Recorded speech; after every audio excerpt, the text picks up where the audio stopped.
energy. I thought on transition they looked really sharp and bright, looked like they scored every attack. Disappointed from Tottenham. Sorry, just one quick thing on what Joe was saying about the young lad, which is great.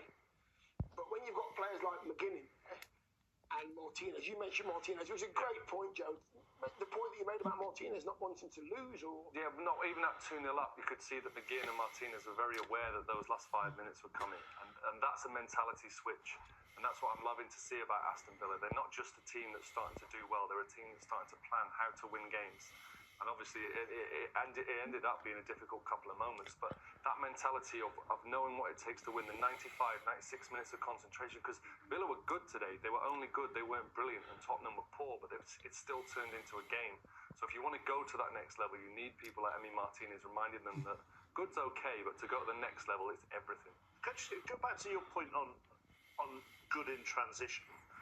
What do you want to see from a team in transition? Do you want to see them go quickly? Do you want to see them go in control? Do you want to see everybody know where they're meant to be? A bit of everything? I think it's recognising when you can go forward, because sometimes the ball turns over, and actually there's times where you think, okay, we can't go forward, we might have to just rebuild again, if that makes sense. But to have the intelligence, especially these young players, knowing when the ball breaks down, they go bang within the first pass. I always say when you win the ball back, that first pass is so important, because you see a lot of teams, they win the ball back and then they give it away, and then it becomes a basketball match. But to have the intelligence on the first pass, to pick the right pass and to spring off that and go and create an attack and at the end of it get a goal.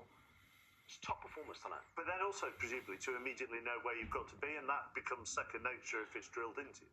100%. That was very much a training ground move. It was receiving it on the half turn, playing out of the press, which is talked about and is ideal in that situation. I don't think Unai Emery could believe his luck in the first minute that they were able to do that and get themselves through and get 1-0 up. But that's the difference between training it and learning it, because at the top level, it's the intensity. It's having the freedom, the clarity to move forward, play forward, and to know as a team when you have to put the brakes on and defend for a little bit. I saw that from Villa today. I didn't see it from Tottenham. They were half committed to everything they were doing. They mean well. They want to do well, but they're playing in fear a little bit at the moment, and to play that positive football is so difficult. But you speak about transitions, and people always say transit, but the most important thing about a transition is to finish at the end of it. I think that's probably the only disappointing thing, really, in terms of Villa. Like, on another night, they would probably want to be more efficient in front of goal and that, because they're good on transitions, but the most important bit is actually finishing it. And actually, for a little spell in that second half, relatively, they were under the cosh a bit. Tottenham had a good spell, and then just as Unai Emery was looking to make those changes, they made it 2-0. Yeah, and I think it was always going to come